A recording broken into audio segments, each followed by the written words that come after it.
Good morning, and how we doing, everyone? It's the Richie Hicks Jr. Sports Podcast. Richie, here with my guy out in North Carolina, Mr. Idris Salam, a.k.a. Bosco from the Bronx.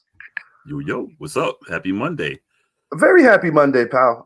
I'm feeling good, as I should. The New York Knicks, I gotta say, man, giving me the gutsy vibe. You know, we could, it's easy to run back to 94 and say, wow, you know, this is pretty sensational. We haven't felt this way since then, which in part is true.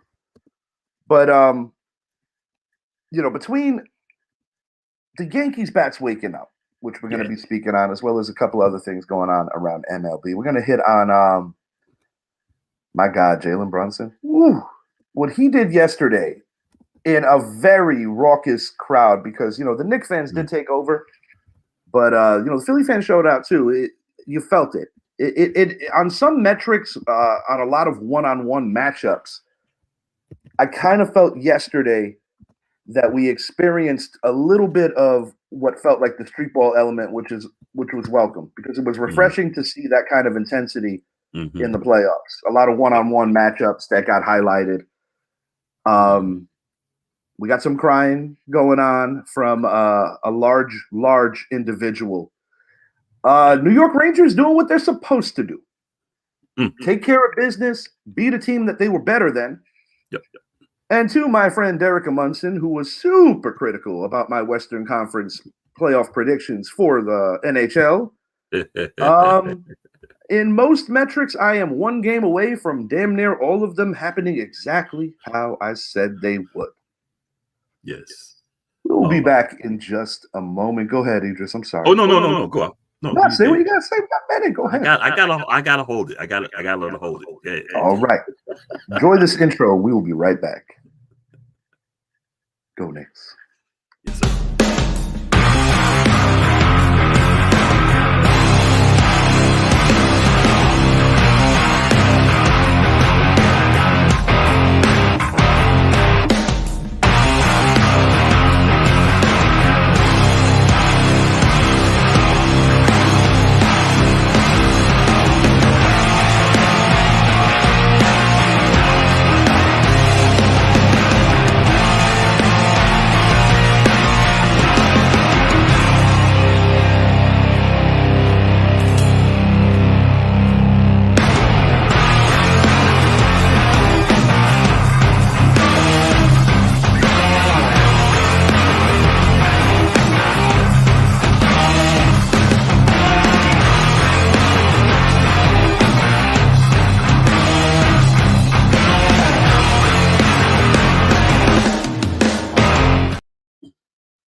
Yeah, I needed to wait a little longer because I was kind of cheesing when I woke up today. Kind of like the kid on Christmas morning.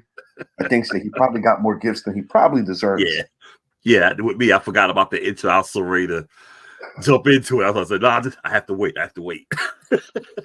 Idris, I watched that second half so closely.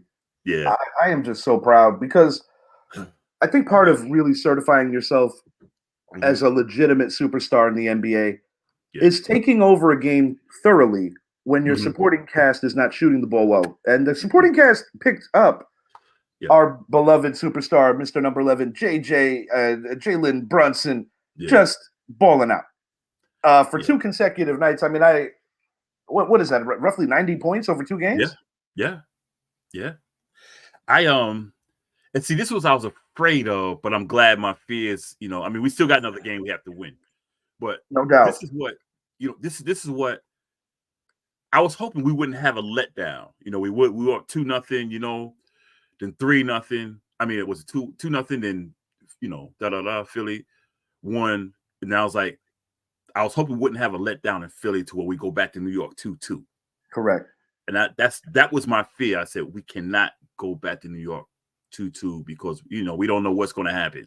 You know, you give a team like Philly, just like with Miami last year, you give them that window, everyone's climbing through. But when that crowd, that New York crowd doing New York crowd things, got loud, I was like, oh, it's over. Yeah, the blocks during the course of the game on some critical shots. Yeah.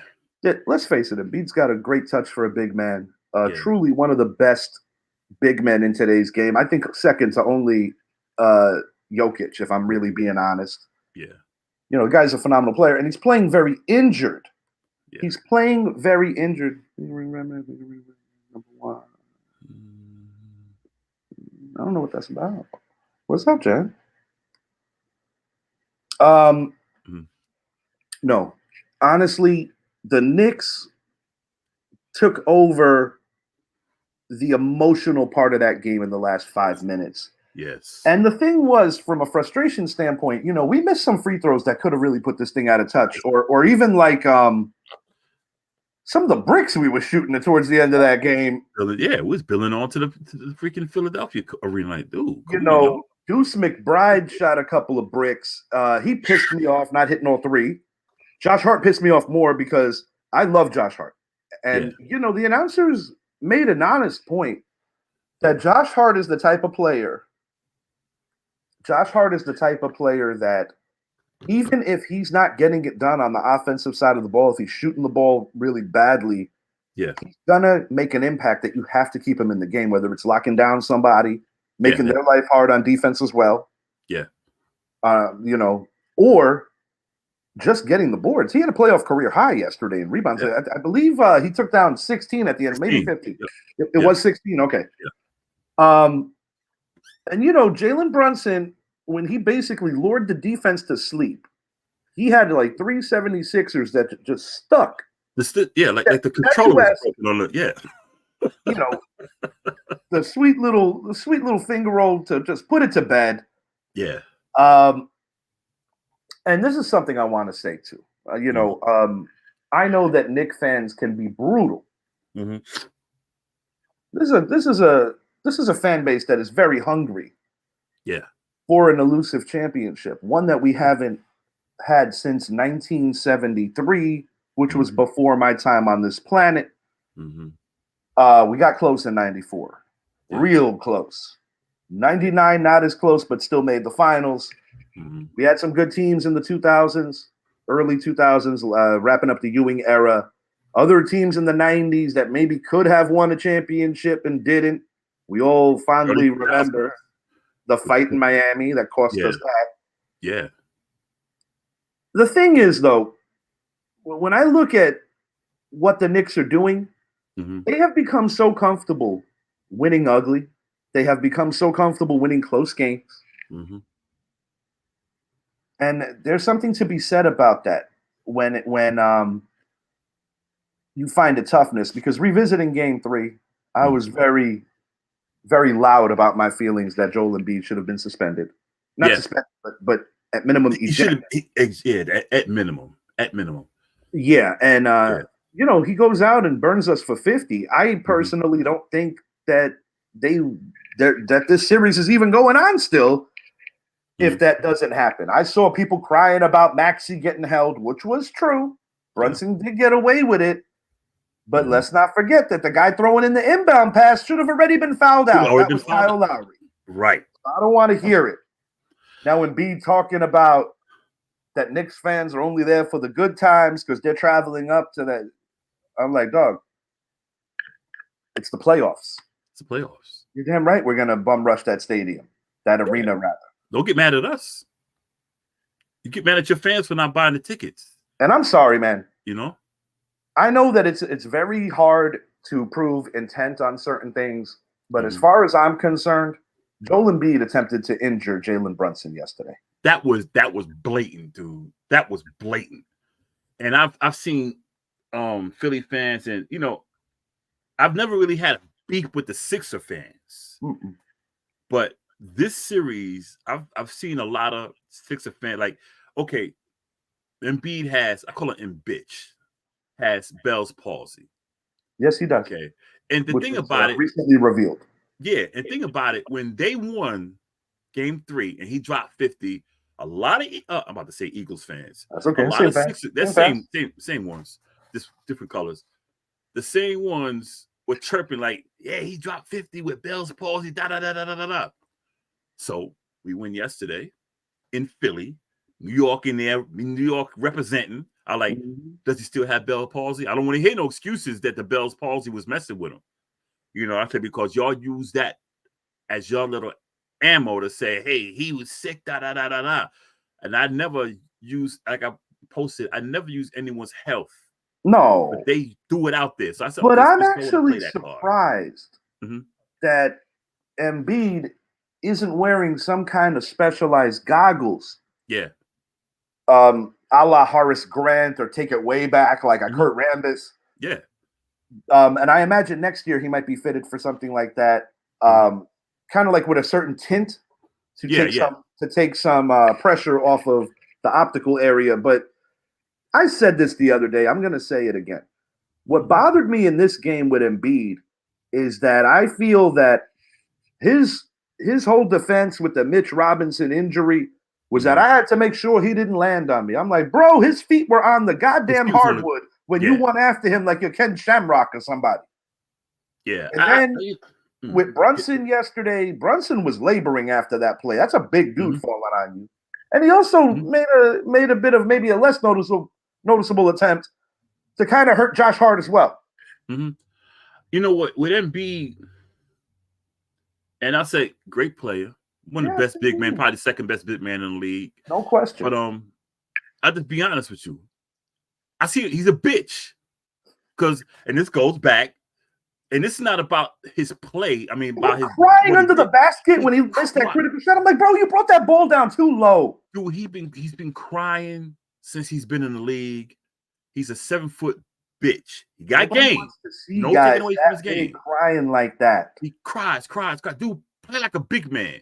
Get physical. You know, but I just want us to get the series over. Let's end this thing tonight. No, it's not tonight. Let's end this series, get it over with, get Philly out of here. Yes, because the Indiana Pacers are on a trajectory to not give us too much rest, assuming we win Game 5. And I'm going to say this right now. I've been a Knicks fan for a very long time. Yeah. Just because we feel good right now. I want to make this clear. This series is not over because the Knicks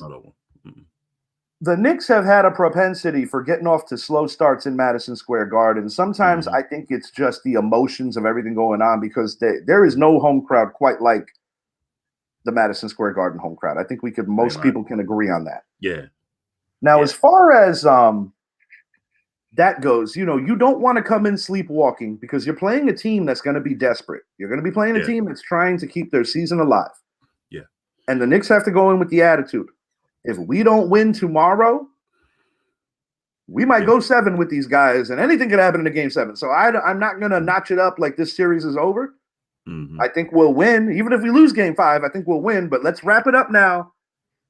I said at the top of the playoffs, if the Knicks have any intentions of pulling off a minor miracle and winning the Eastern Conference, because we know how good Boston is, they have to go undefeated at home these entire playoffs. We have to win. Stealing one game in Boston is doable. Yeah. But you ain't winning multiple games in Boston. At least I don't think so. If you're not holding serve at home in the Garden. Yeah, we have to. And like I say, I'm the acquisition of Jalen Brunson over Donovan Mitchell. We're seeing how it's panning out, and I'm so glad. I wanted him because he's Brunson's son. Rick Brunson's son. Oh, absolutely. Yeah, second New generation York family. Superior player to his father. His father's a great guy too. Yeah, good guy. Really is.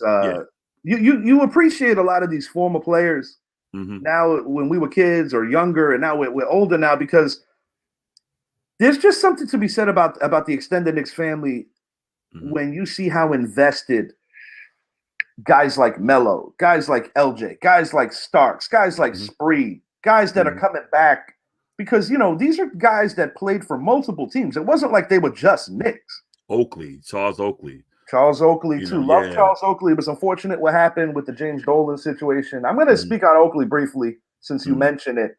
I love Charles Oakley, but I really wish that Oak would shut up just once in a while when talking about his time with Patrick Ewing because while I'll be the first to admit that Charles Oakley was the guy that protected Ewing and was the Mm-hmm. guy that got dirty, and he was a bona fide goon, as well as a guy who gradually developed a Mm-hmm. nice mid-range jump shot. He made an all-star team in 94.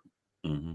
You can't blame your playoff failures on one guy when No. most NBA people that are not emotionally attached to the New York Knicks say one of the biggest reasons why Patrick Ewing never won is because he didn't have that second go-to option. Right. And before we move it along, I'm going to speak on the great Bernard King, sadly, whose career was ended prematurely because of bad injuries. He is such a professional, just a basketball player's basketball player. And I know that he is happy for Jalen Brunson breaking his personal franchise playoff record. Brunson did it yesterday on the free throw line to wrap up that. And I got news for you, man. If Brunson was stroking the three ball a little better, he might have went for 60. Yeah. And I bring up Bernard King because that is the player that if Ewing would have had for a longer extended period of time, maybe we don't have a John Starks. You never know how history works.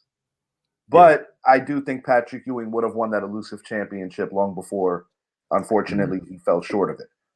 Yeah, my closing thing on, I'm going to say closing arguments.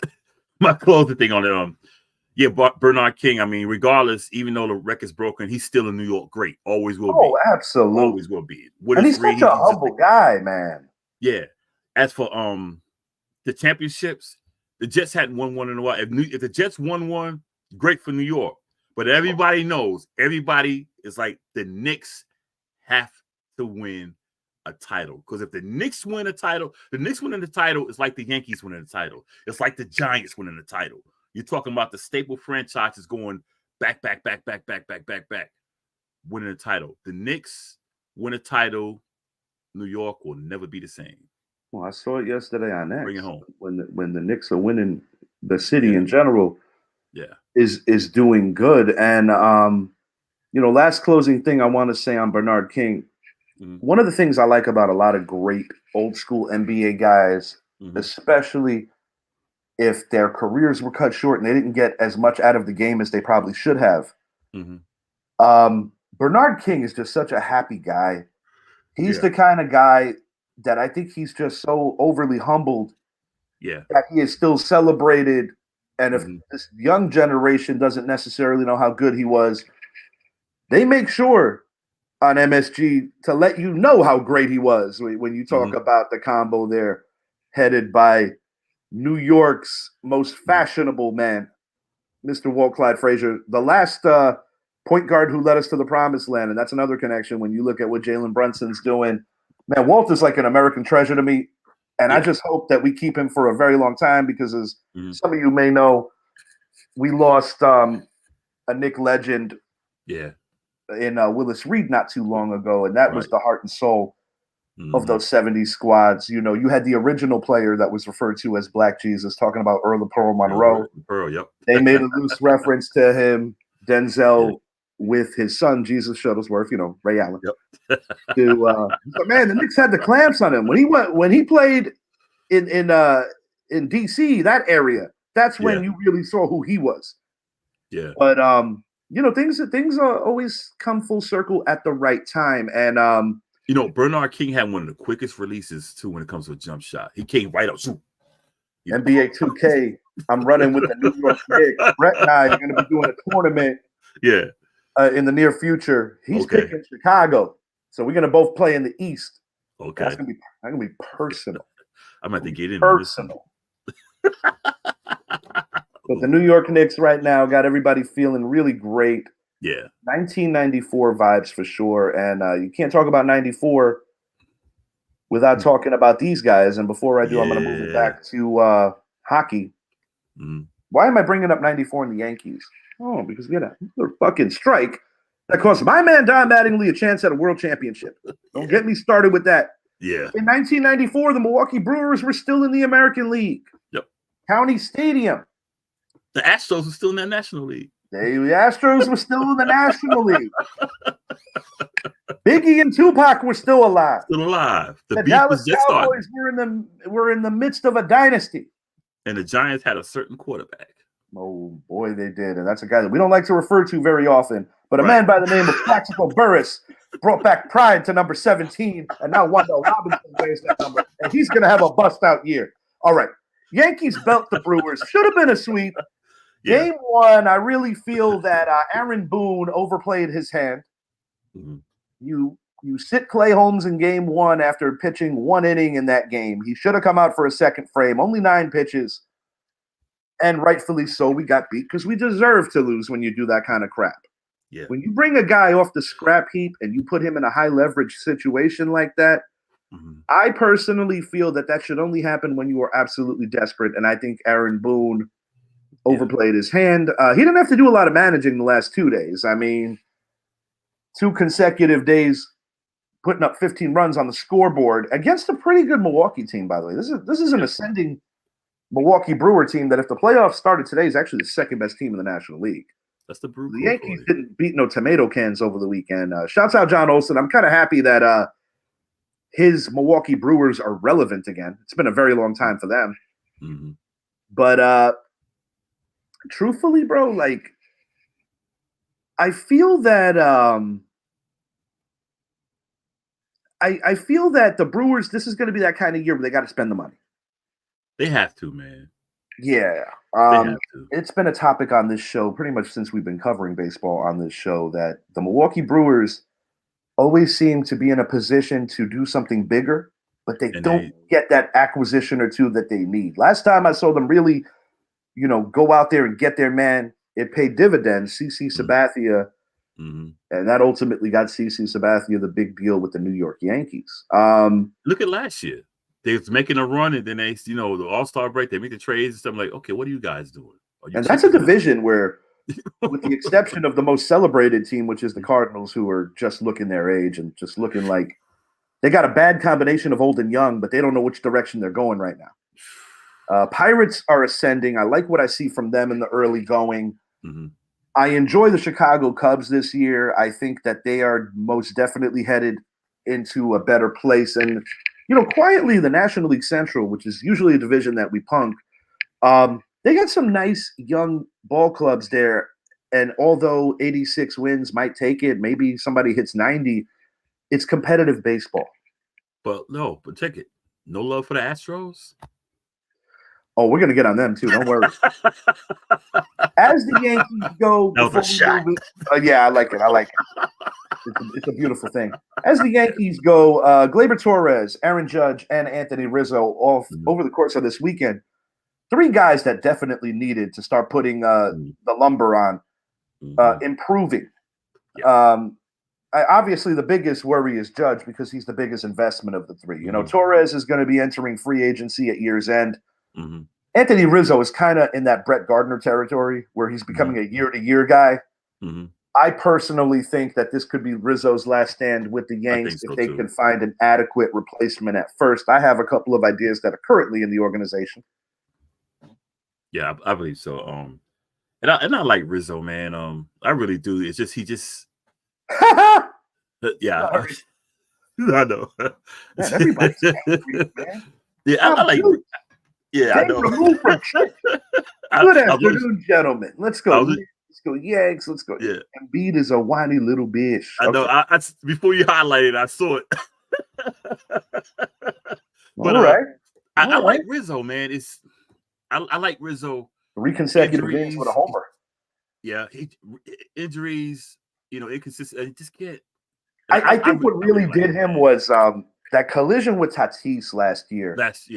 Really did him. And you did mention the Houston Astros and their horrid showing for the month of April, bleeding into. I love it. Great start. Don't hate on Astros. Great start. But I will say this: I had this conversation with Zappy, if I'm not mistaken. Yeah. A big part of why the Yankees are not sporting a record similar to the Astros because prior to the last 2 days, our run differential was not that greater than run. It wasn't that great. Right. Runs scored versus runs given up. But the thing is, if Rodon and if Cortez, the two best mustaches on the team, not named Austin Wells.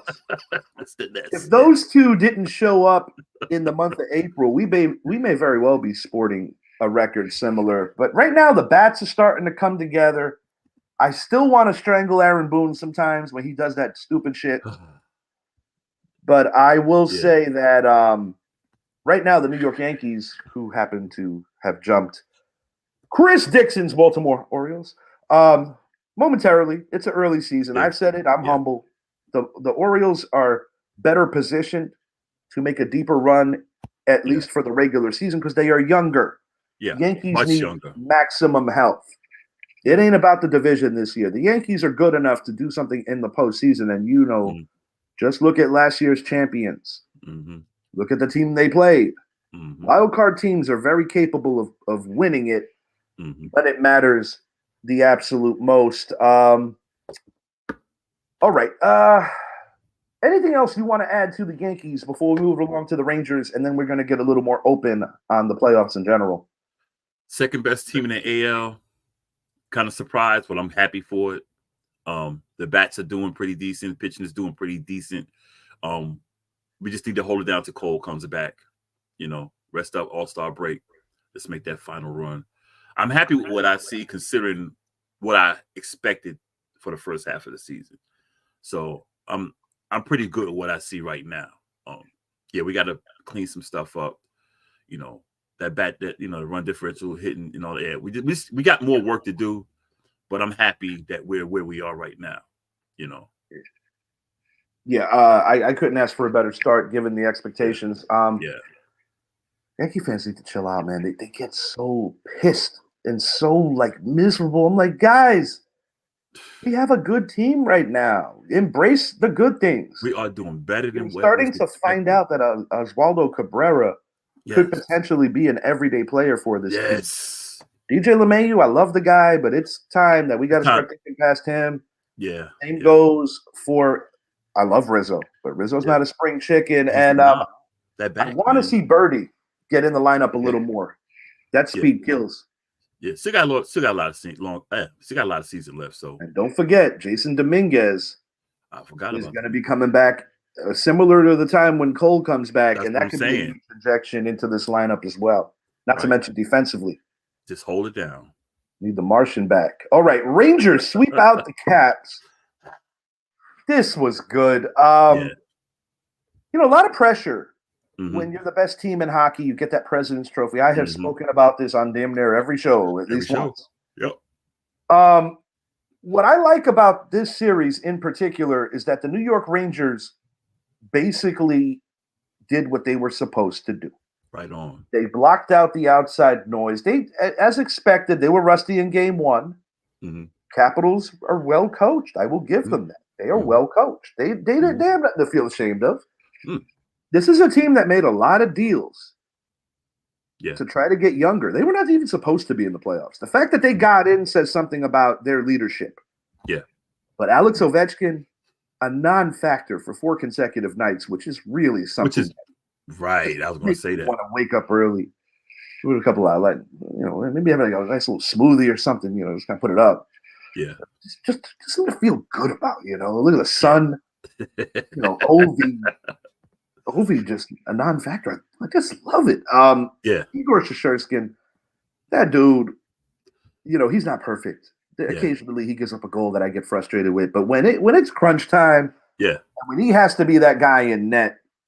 He is everything and then some. And Panarin made it a point to make sure that they were not going to go back to MSG for no Game 5. I'm glad we swept them. Just like with the Knicks, I feel the same with the Rangers. You got that target on your back, and we seen how the Rangers had done in previous playoffs. Yes, sir. To go out there, first round, you beat you beat them, you sweep them, get it over with. 4-1. Yes, sir. 4-1, 4-2. 4-3. I mean, we did what we had to do. Them blue shirts did what they had to do. Igor, that's my dude. I love Igor, man. The Rangers always manage to get that next great goaltender. I love Igor, man. Johnny Van Beesbrook. Mike Richter. They had a quality backup in Glenn Healy. You had the Yep. King Henrik Lundqvist, who it breaks my Oh, heart. forgot about He never won a Stanley Never Cup. won a He got Stanley Cup, close man. 2 years in a row, 14, 15. One of them Yeah. should have had it. Yeah. Whew. I love what I see, man. The skies are blue, man, for us, man. On both sides, hockey and basketball, man. 94 again, man. And I had to bust out this old one here. Yeah. Yeah, the Lady Liberty joint. Yeah, I got a Messier and I got a Lundqvist. I was like, yeah. I got a Messier and a Lundqvist, but I got to call myself out here. I need one like that though. That good eating, they're not exactly fitting as well to me. So I said, you know what? I'm gonna bust out the alt jersey. We can only see from the chest top. You good? Don't worry about it. Yeah. I got to get one of those for real. No, this is a cool one. I mean, I like that one. To date this jersey, I live in Florida, so how often am I really wearing hockey jerseys? Unless I'm going to a game or unless it's like tolerable. But the point is, like, that's the one I like. I like the regular blue, but I like the Lady Liberty, man. That's like the signature. This is actually an unofficial one because we don't have the strings. This is more of like a jersey that you could wear comfortably. Yeah. You know what I'm saying? I got the Messier 94 joint. I've got the 75th anniversary Henrik Lundqvist, which is a similar color to this, but they got the old school New York. Yeah. But I'm so proud of them, man. I really am. And something that you will never hear me say on the show. Thank you, Daniel. I appreciate that. Yeah. I don't think the Islanders win another game, but I really hope they do. Yeah. With the Rangers, it would be nice to extend the Carolina Hurricanes for a couple of days. Yeah. With the Rangers, man, I was telling my brother the other day, I said, somehow it's 94, I said, OJ, the chase of OJ, the Rangers and the Knicks. I said, dude, if the Knicks and the Rangers get to the finals, both finals, and win, I said it's over for me. I said, I'm gonna have to stay off Facebook for a few days because. And although in hockey, I did predict the Florida Panthers and the New York Rangers as my ECF. Yeah. As these playoffs continue to tell their story, it is hard for me to not have that feeling. Yeah. That we're gonna somehow see a Boston, New York ECF in both the hardwood and on the ice, and that is going to be bananas. That's going to be insane. In our case in hockey, we would be favored. Yeah. In the Knicks' case, they would be a legitimate underdog. Although the 2 seed Boston had the best record by quite a bunch, but it's the playoffs. Yeah, man, you gotta love it. You gotta love it. And one thing I've learned in these playoffs too, flipping it back to the Knicks for a moment, we really do miss Julius Randle right now. Not gonna lie, it's a sweep if Randle's there. I tend to agree, and more so than that, I just think that Randle can give you that night where you don't have to worry. Oh shit, Hart's in. Not to mention big body. Yeah, and he stretches the floor. He does stretch the floor, but I look forward because a lot of times in the NBA, you always look for quick fixes. Like people have been salivating over the fact that Klay Thompson is going to be a free agent. And if I'm running the Knicks, and they've done a good job, Leon Rose and co, of just building it from the ground up. Yeah. Excuse me. And what I would like to see is welcome Juju back next year. Yeah. Do everything in your power to make sure that OG Anunoby does not leave. Right.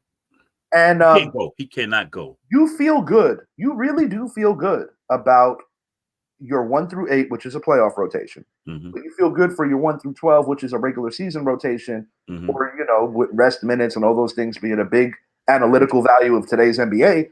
Where you're going to get a lot of these dudes getting bigger roles. Bogdanovich going down, that sucks. I know, man. I like him a lot. Yeah. I hope that he can come back for the next series. I would not play him in the Garden in the next game. I think we can handle biz without him. Dante DiVincenzo, another guy that I have a hard time believing would leave. Yeah. Because, of his friendship ties with not only Hart, but also Brunson. That will be my next jersey, but I got to make sure that he's going to be a Knick for a little bit longer. I love that guy. Yeah. Oh, shoot. I lost my thought. Oh yeah, I had seen Stephen A. Smith reported this morning that Devin Booker wanted to play in New York. But I don't want him. I don't need. That's that. I said that's it. I don't want anybody. I don't want anybody that's been linked to the Kardashians. No, that's bad luck. And also with Devin Booker, he's a scorer, yeah, I said, but he's been in Phoenix. When he had CP3, he had CP3. He's too much of a me first dude. Yes, he had CP3. He had KD. He had Bradley Beal. Now, CP3, I would listen. Yeah, I would listen. Wanted to come to the Garden on a backup role where you feel comfortable having two legitimate point guards that are not going to make stupid turnovers in those integral minutes of late games, because ball handling is something that gets overlooked in these moments. Yep. I would gladly welcome CP3. I don't know what his contract layout is, but we'll find out. Clay, great player, future Hall of Famer. I let Miami go out and get him if they like him. Let somebody else go out. Let Philly go out and spend the money. I don't want him. Yeah, I'll take want CP3. This Knicks team to just continue to be cultivated with the culture that they've already built. Bring back Julius Randle. Let's run it back next year, no matter how we finish, and we're going to win a championship in the next couple of years. I'll take CP3 because we've seen he's not a me first. He's team first. Oh, absolutely. He don't care about dropping 30. He's like been a huge he's going to ditch. Absolutely. I couldn't agree more, bro. Yeah, I'll take him. I'll take him. I believe he'll come off the bench, and I think he wants to win a ring. And I'm pretty sure he'll take a team-friendly deal if he know he has a chance to win. And he'll come up because he comes off the bench in Golden State. I'm pretty sure he'll back up Brunson because he'll know his role. He'll know Brunson is the man. Yeah, Brunson's undeniably the man. And it's also a different part of his career where he's aging gracefully and giving back to the game on a mentorship level too. And a guy that I never thought would arrive like that is actually Odell Beckham Jr. Yeah, because what I saw him do in Baltimore this past year on the mentor level, Odell has grown up in the sense that if you weren't sure if he was a good teammate, sometimes I do think there's some embellishment behind closed doors because of the antics. Yeah. Nobody's gonna tell me that guys like T.O. and Odell and yada yada didn't work hard, because that would just be they worked hard. They worked hard. They just had a lot of mouth, but they put in physical work. He was young. I think about myself in my young 20s. I wasn't getting reached the way I would be able to get reached now. Right.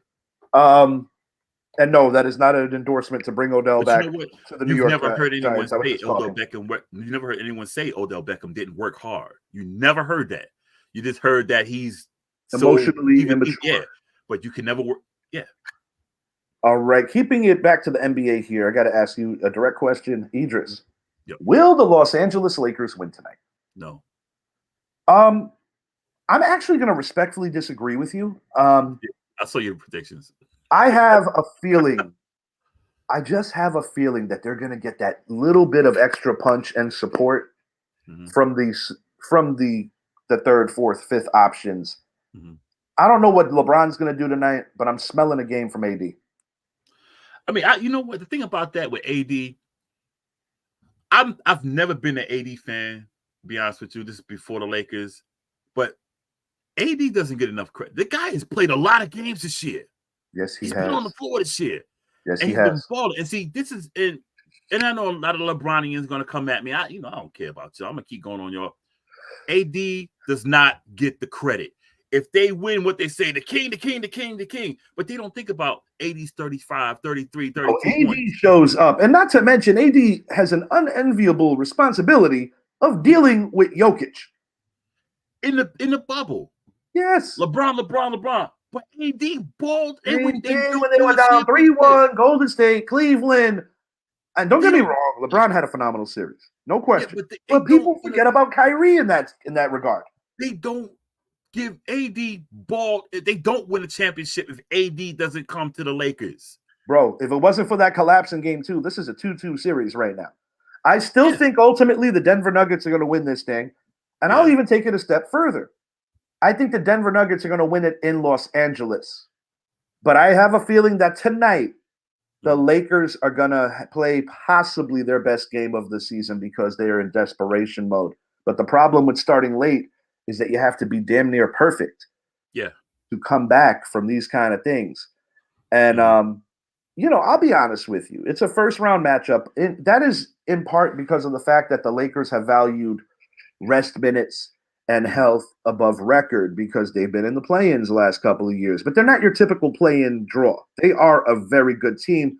If anything, I think what they accomplish here, they're still going to get beat, whether it's tonight or game 6. They're not. This thing ain't going 7.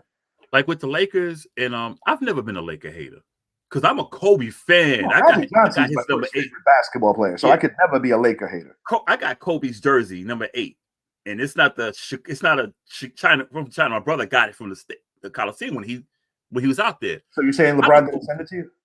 No. I'm just playing. I don't do that here. I'm just playing. So I love Kobe. I was a Magic fan, huge Kareem fan.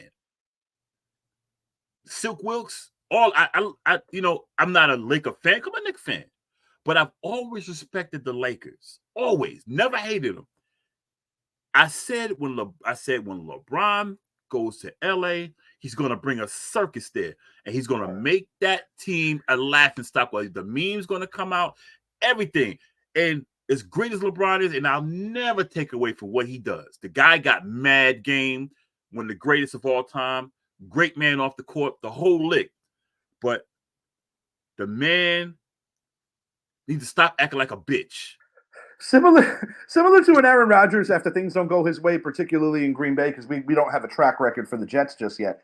Yeah. I know what you mean. Like for sports fans, or if like you're a direct Laker fan or something, like LeBron's comments the other day, it's just basketball. I'm like, bro, if y'all won, it wasn't around like a little baby. Yes. And he's like, oh, we know what it takes to win. And I have 4. He went from we to I in a matter of 2 milliseconds. Yeah. He's pointing at AD. AD's trying to wipe the sweat from his unibrow. And it's like, I'll be sure. Shout out to you too. I'm glad you're still here. The original unibrow. Yeah, the original unibrow. Mr. I'll be sure. Glad that he was able to survive some of that malarkey that goes down behind the closed doors. I'm going everywhere.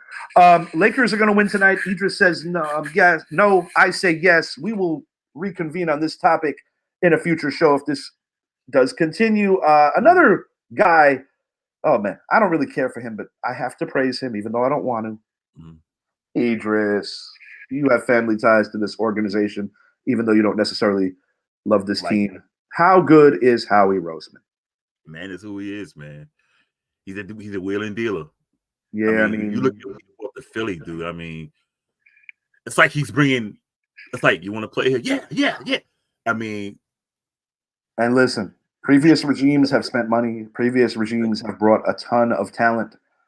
We remember in what year was it? It was 2011. They got Asamoah. Yeah, they brought in our Steve Smith, New York Giants. Steve Smith, not Steve Smith Senior.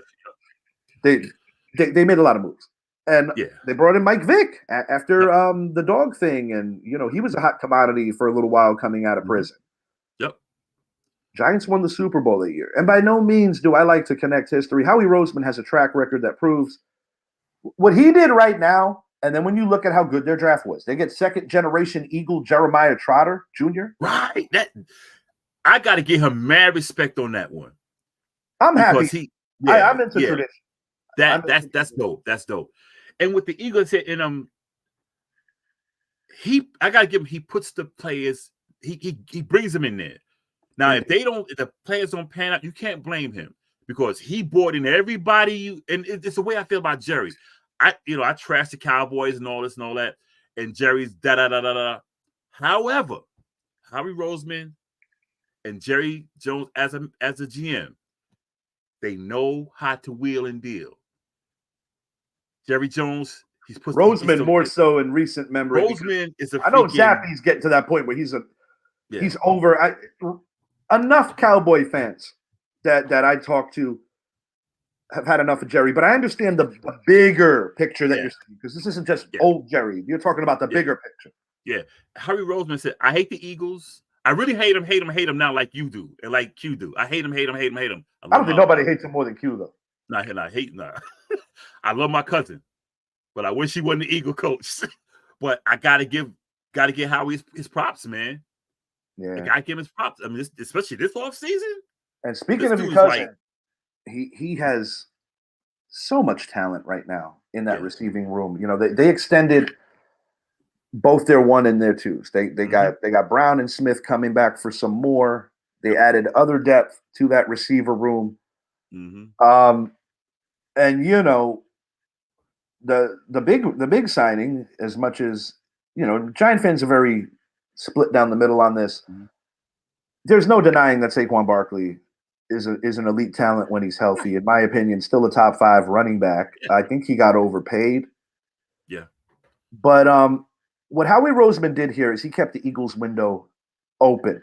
Yeah, because I thought it was closing. Indeed. Yeah. But yeah, man. I also have to ask you this. Mm-hmm. Nunez is in homer mode. He's loving this segment. Hey, hey, look, Nunez, we are across the water.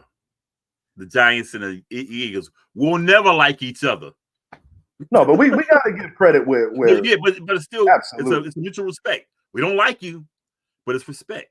You know. No, I mean, you can't beat the crap out of each other since 1933 and not have an admiration for the rivalry, even if sometimes it will lead to violence. Until one bridge having asses.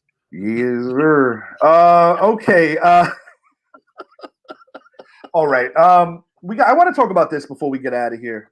Yeah. This is once again a direct question to you, Idris. Mm-hmm. Who is your favorite pick in the first round of this year's NFL draft? I mean, across the board, or just Giants? No, I mean, I'm talking like out of 1 through 32, or let's broaden it down to the top 10. Who is your favorite pick? Let's see. In the top 10. I personally,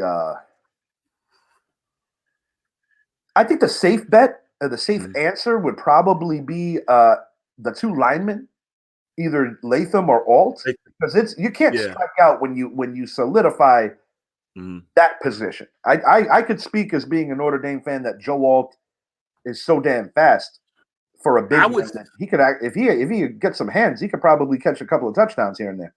I would say Alt in probably Neighbors. I'm gonna tell you why. With Alt, for what you just said, I didn't expect the Chargers to draft him. I thought they would go receiver. I thought they were gonna trade back, to be honest, bro. Yeah, I did too. But they got a guy. Neighbors. Yeah, because that's what I thought. See, but they got a guy who can block and go out 5-10 yards. He can play tight end. That's what they got into. They got a guy who's very versatile. And with Neighbors, no doubt. I like our Neighbors pick. Not because he's a Giant, because the room he's in there with. He has Slayton, Hyatt. We already seen Hyatt. Hyatt is a downfield guy. You throw the ball downfield, Hyatt is there for the ball. Now you got Neighbors. I like those 2 picks the best of the top 10. Now Alt number 1. Alt number 1 for sure. I gotta praise another division rival, the Washington Commanders. I think the world of Jaden Daniels, not just as a future superstar in this league. Zappy, I'm gonna literally requote Zappy. He said he's going to be this year's CJ Stroud. I don't think he's far off the beaten path. I can see that. From a character standpoint, it's a huge reason why I'm a fan of Daniels. I like the way he carries himself. I do want to praise J.J. McCarthy as well, although he slipped just out of the top 10. Actually, no, I'm lying. He got picked at 10 because the Minnesota Vikings moved up a pick. Yeah, the Vikings, I think he's definitely a project quarterback. I think that the Vikings hit a home run in the sense that, yes, it could be deemed a reach, but you already have an established receiver room where now I don't think JJ goes anywhere. They're talking about finalizing a bigger deal with him. You have Addison. You still have Hawkinson. Yep. Running back position there is gradually getting upgraded too. But the thing is, I feel that if JJ would have got drafted by the Giants at 6, he's not going to have the same kind of good experience as he is in Minnesota. I'm not saying that JJ wasn't on my radar. Yeah, he was on mine too. I personally think what happened here on draft day is the Giants wanted Drake May for real. But the Giants weren't for real going to part with what New England wanted. No. And I believe that in the NFL, no matter what the fan base says and with all that, if you don't get the player you want at the most important position on the field, this isn't Rivers and Eli and Ben. Right. Like you have 3 future Hall of Famers in the same draft. In this draft, maybe, who knows? I might be a liar, and 10 years later, we look at this and be like, he's full shit. But I'm talking about sure shot things. Caleb Williams, we know his talent. Do I think he's going to be able to handle NFL pressure? I'm not sure. Jaden Daniels, check. Drake May, I think Drake May's in the right. I think he's in the right situation. A lot of people clown on the Penix move. I have a feeling Michael Penix could have a good career. I think Penix will, but I was kind of surprised Atlanta drafted him. Because you just signed Kirk Cousins to this big contract. I think they got it out after 2 years. I got to look at the provisions of that. But I mean, initially when I heard them scream his name out, I said, "Wait a minute." Yeah, I was shocked. Is this like a Chris Webber for Penny Hardaway situation where they're getting him to trade him? Trade him, yeah. I was shocked. I honestly thought that initially. Yeah, I was shocked. I think in the top 10, I think if I had to, I say the top. I think everyone got their man. I agree with everywhere. Don't like I said the only surprise I thought was Joe Alt. I thought, I thought the Chargers would trade back, but I thought he would still go in the top 5. I was just surprised he went to the Chargers. Penix, I was surprised he got drafted by the Falcons. But I think everyone got their man. I'm happy for Jordan Travis. New York Jets drafted him. I am happy for Jordan Travis. He doesn't have to I thought the Raiders were the team that was going to take a shot on him, or maybe the Saints. Yeah, I thought the Saints would. Saints got Spencer Rattler. They did good. Yeah, Bo Nix going to the Raiders. I think that's a good fit for him. But Broncos. Broncos. Yeah, I think that's a good fit for him because he's athletic. You know, he's bigger than Drew Brees, but see, he got a guy who can coach quarterbacks. As for JJ McCarthy, I think Minnesota's great for him. It's a good fit. He's not that far from where he played ball in the grander scheme of things. And I'm not saying that he couldn't hack New York. Yeah. Guys used to playing in big games. I just feel that when it's been painfully evident that the New York Giants have not been able to do anything without a number 1 receiver, and Malik Neighbors checks all the boxes. There's a couple of things about Neighbors that I am concerned about.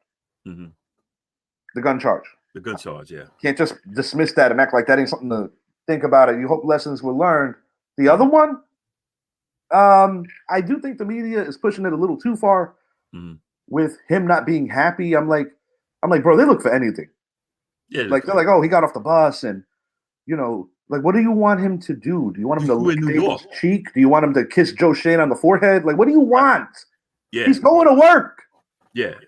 And I think with McCarthy, I think Minnesota's good for McCarthy. Like I said, that's a system where he can actually learn and keep moving up. And I think, one thing about the Giants, watch out, Darius Slayton gonna wind up being an all-time leading receiver. I got a different view of the way this might be shaping up with Slayton. Yeah, I have a feeling that with his recently voiced displeasure with his role or his importance to the organization, I have a feeling that Darius Slayton might be traded before the preseason. Because I'm looking at it right now. So you got Neighbors at 1.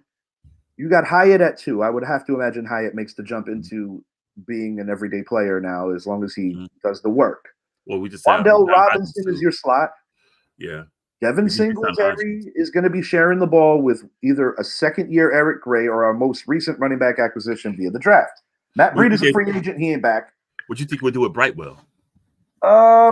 He could be another cut, but he could potentially be a special teams guy because special teams is going to be a little different this year. Yeah. You're right. All in all, I like the Giants draft. I know that Zappy and I spoke yesterday. He wasn't the highest on Tyler Nubin. He feels we could have got better at corner. But I do think that sometimes when you're evaluating all these guys, the character element sometimes is a little like, say if a guy, on a 10 scale is like an 8-9 and the other one's like an 8-1. That character thing could drive one over the other. And I'm not going to lie. I don't like, I don't blow sunshines and rainbows just because it's my team. I am moderately concerned about Neighbors being happy with the man who's currently manning down the quarterback position. Having said that, these Giant fans are so damn toxic. I don't even talk to them no more. Bro, they want this guy out so bad that they will literally take any quarterback just because he's not named Jones. I stopped engaging with Giant fans. They're the most dumbest. I used to talk about Cowboy fans. Our fans have pretty much reached Cowboy fan level. And some of them kept saying Michael Penix. I said, Michael Penix does not fit the system. Bro, he's a lefty. Do I have to say anymore? Exactly. And they think it's a difference. So many receivers said the ball coming off a lefty's hands is a different spin. But I'll tell you who was a lefty in Atlanta, Michael Vick. Michael Vick. And Vick was a lefty in Atlanta. He was a lefty. Steve, like that, Steve Young, lefty. And they Only, said they only had to two get guys used to that won the bowl that were lefties. Right. And they said they had to get used to catching that type of pass. And Absolutely. see, Penix is not, his body is people can say what they say about Jones, but Jones's body, 6'5", 230, 240. That's the type of quarterback we need. We need somebody like that. Very well. This might be his final year with us. Yeah. And a lot of people allude to, oh my God, next year's draft class is not that deep at quarterback. And while I do agree with that statement, something that I don't think enough people are looking into deeply enough is that you have an interesting free agent class of quarterbacks next year. Yes, sir. Your buddy, Dak Prescott, he's going to be a free agent. And I've heard talk. Trevor Lawrence, Jordan Love, Mac Jones. Just kidding. But he is going to be a free agent too. So is your boy, that just came from the Jets, Zach Wilson. Yeah, Zach Wilson. And the milk chaser is also going to be on the market. Please don't get him. No, they won't get him. Don't even put that in the universe. I do believe that, sincerely, I do believe that Trevor Lawrence might not be all that endeared with Duval, and I also think that Duval might not be all the way endeared with him.